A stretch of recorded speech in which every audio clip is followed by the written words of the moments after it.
오늘 같이 나눌 본문 말씀은 레위기 26장 1절에서 2절입니다. 너희는 자기를 위하여 우상을 만들지 말지니 조각한 것이나 주상을 세우지 말며 너희 땅에 조각한 석상을 세우고 그에게 경배하지 말라. 나는 너희의 하나님 여호와임이니라. 너희는 내 안식을 지키며 내 성소를 경외하라. 나는 여호와이니라. 아멘.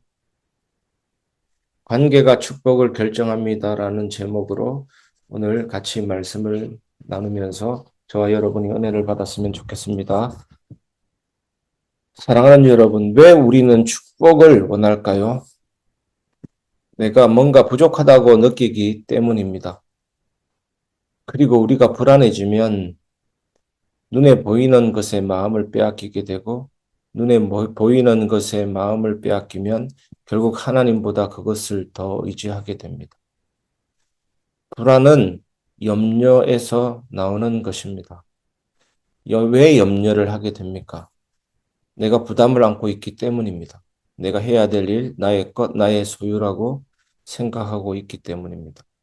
그것을 내려놓고 쉬는 것, 멈추는 것, 그것이 안식년, 희년 속에 담긴 의미 중에 하나입니다. 우리가 멈출 때, 쉴 때, 내가 손에 잡고 있는 것을 놓을 때, 부담을 놓을 때, 자연적인 우리 체질은 불안해질 수 있습니다. 내가 생각하고 내가 손으로 만지고 보아야만 속이 편한 우리들이 아닙니까? 하지만 쉴 때 멈출 때 하나님이 일하시고 책임지심을 믿어야 되는 것입니다. 그렇다고 손 놓고 아무것도 하라는 것이 아니라 우리 내면에 있는 믿음의 본질이 그래야 한다는 것입니다. 그래서 하나님과 관계가 흔들리면 복이 아니라 두려움과 조급함이 쏟아지게 됩니다. 바로 그 이유 때문에 하나님은 축복과 저주를 말하기 전에 단 두 가지를 말씀하십니다. 첫 번째는 오늘 말씀 보니까 우상을 끊어라. 두 번째, 안식일과 성소를 지켜라. 안식일과 성소는 예배와 하나님의 임재와 능력이라고 할 수 있습니다. 왜냐하면 이 둘이 무너지면 하나님과 관계가 무너지고 관계가 무너지면 복도 사라지기 때문입니다. 그래서 오늘 말씀의 핵심은 딱 한 줄입니다. 딱 한 줄만 밑줄 그으면 됩니다. 관계가 축복을 결정합니다. 오늘 여러분과 하나님 사이의 관계가 축복을 결정합니다. 그래서 첫 번째 보시면 우상이 무너지면 관계가 바로 섭니다. 우상은 하나님과 우리 사이의 관계를 가로막고 있는 벽입니다. 우상을 만들지 말라는 것은 네가 네 삶의 주인 노릇을 그만해라는 말입니다.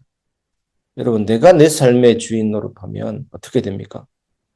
불안하니까, 스트레스가 쌓이니까, 염려가 쌓이니까 요즘 얼마나 불면증 환자들이 많습니까? 불안하기 때문이잖아요. 편안하지가 않기 때문이잖아요.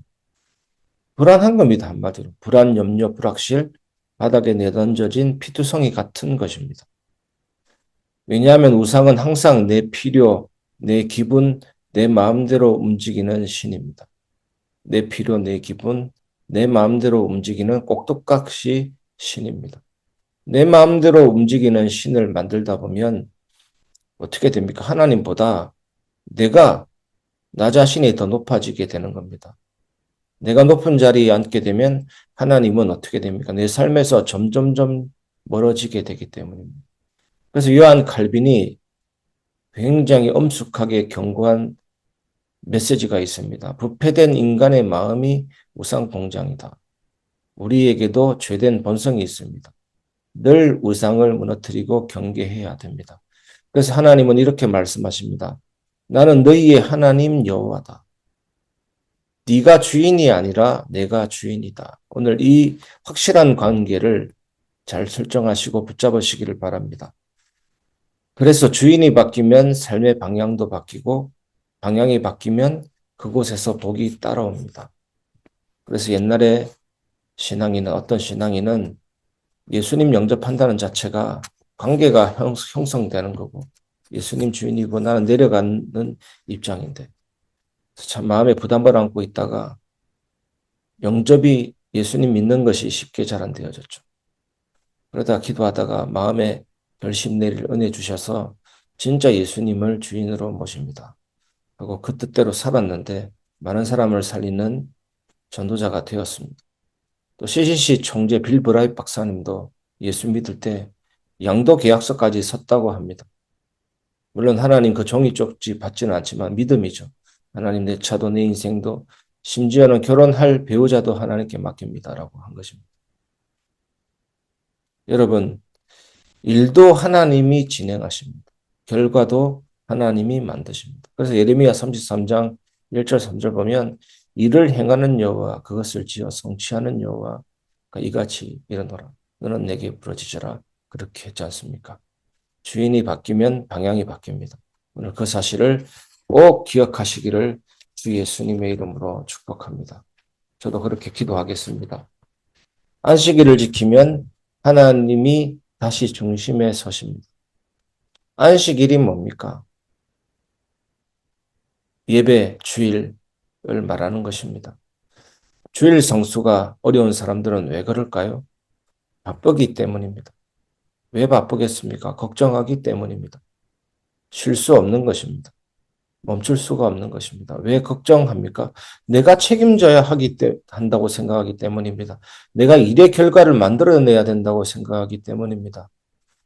여러분, 내가 열심히 최선을 다해서 하는 것도 중요하지만 일의 결국은 여호와께 있느니라. 사람이 제비 뽑으나 모든 일의 결정은 여호와께 있느니라.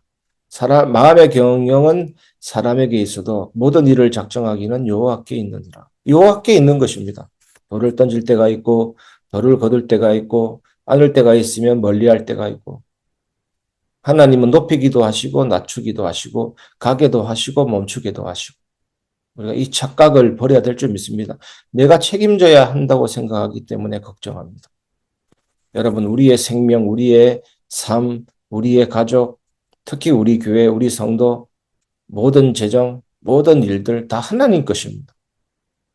하나님 앞에 던져버리고 왜 이런 말 있지 않습니까? 죽이 되든 밥이 되든 하나님 안에 던지면 죽이 되든 밥이 되든 그런 말이 사라집니다. 하나님은 모든 것을 합력해 선을 이루십니다. 그래서 지난주 우리 교리 교육 때, 교리 예비 때 말씀드렸지 않습니까? 하나님의 이름을 높이는 것.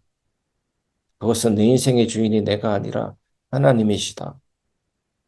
하나님을 하나님으로 인정하는 것 아니겠습니까? 삶의 질서가 뭡니까? 주종, 아버지와 자녀의 관계가 확실하게 자리를 갖추는 겁니다. 하나님은 주인이고 나는 종이고 하나님은 아버지고 나는 관계다. 여러분, 어린이 간식 중에 추파춥스라는 사탕이 있습니다. 추파춥스. 그거 까기가 굉장히 힘듭니다. 껍질 까기 너무 힘듭니다. 우리 연빈이가 저한테 껍질 까달라고 부탁할 때, 와, 저도 힘듭니다. 그거 어떻게 까야 될지 모르겠어요. 손톱이 아픕니다. 그래서 억지로 손톱으로 몇 분간 실험하다가 젓가락을 넣어서 돌리니까 까지더라고요. 우리 연빈이는 힘들지만 저한테 맡길 때 결국 해내었지만 나도 힘들게 해냈지만 하나님은 힘들게 해내시는 분이 아닙니다. 전지전능하십니다. 영원하십니다. 무소부재하십니다. 하나님이 책임지도록 하시기를 바랍니다. 그래서 안식일은 우리에게 이렇게 말합니다. 멈춰라. 멈추면 하나님이 일하신다. 여러분, 멈추는 것이 힘든 것입니다. 우리가 뭔가 해야 되고 내가 뭔가 정리를 하고 생각 정리를 해야만 안전하다라고 생각합니다. 저도 마찬가지입니다. 자꾸만 저도 우리가 교회를 섬기면서 지금 수요 예배 있지요, 금요 기도회 있지요, 새벽 예배 있지요, 사건별 성경 통독도 있지요, 어린 예배, 히스팀 예배, 주일 예배 있고, 또 아침마다 묵상글 올리고 그러지만 항상 제 마음속에는 하나님의 음성은 아닌 것 같아요. 제 체질인 것 같아요. 뭐라도 해야 되는 것이 아닌가, 계속 뭐라도 만들어내야 되는 것이 아닌가, 그런 부담감이 있는 것이죠. 사실은 그것이 아닙니다. 저도 교회에 대한 아름다운 추억이 있기 때문에 뭔가라도 할 수 있는 요소들이 있지만 뭐 그렇게 한다고 되겠습니까? 대형 교회들이 하는 거 따라 한다고 되겠습니까? 기도해야 되는 것입니다. 가장 적절한 타이밍에 하나님이 하라고 하실 때 할 수 있는 지혜가 필요한 것입니다. 내년에 전도 계획도 그렇고 모든 부분에도 하나님이 하라고 하시는 정확한 타이밍을 놓치지 말아야 되겠습니다. 안식일을 지키면 예배가 회복이 되고 예배가 회복되면 관계가 회복되고 관계가 회복되면 복이 다시 흘러나옵니다. 왜냐하면 축복의 근원은 늘 하나님 자신이기 때문입니다. 세 번째입니다. 성소를 경외하면 예배의 왕자에 하나님이 앉으십니다. 여러분, 예배는 정신교육이나 강연이 아닙니다. 하나님을 왕으로 모시는 시간입니다. 그래서 저는 예수 우리 왕이여 이곳에 오소서 예배 시작 전에 이 찬양이 참 은혜스럽습니다. 예수 우리 왕이여 이곳에 오소서 좌정하사 다스리소서. 그것이 예배의 시작이고 예배의 마침도 그렇게 맞춰져야 될 줄 믿습니다. 그래서 예배 때 마음이 딴 데 있으면 하나님이 왕좌에 앉으시지 못하면 결국 왕좌에 다른 것이 앉게 됩니다. 다른 것이 앉으면 그게 바로 또 하나의 우상이 됩니다. 그래서 온 마음 다해 찬양합니다. 전심으로 찬양합니다. 우리의 온 마음을 다해야 되는 것이죠.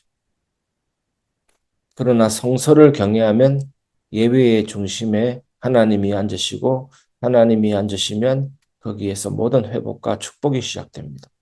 성소에 앉는다라는 말은 건물을 사랑하라는 말이 아니고 하나님의 임재와 능력 임하시는 그곳을 말합니다.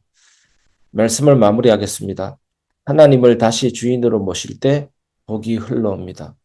그리고 이제 아주 현실적인 질문 하나가 남았습니다.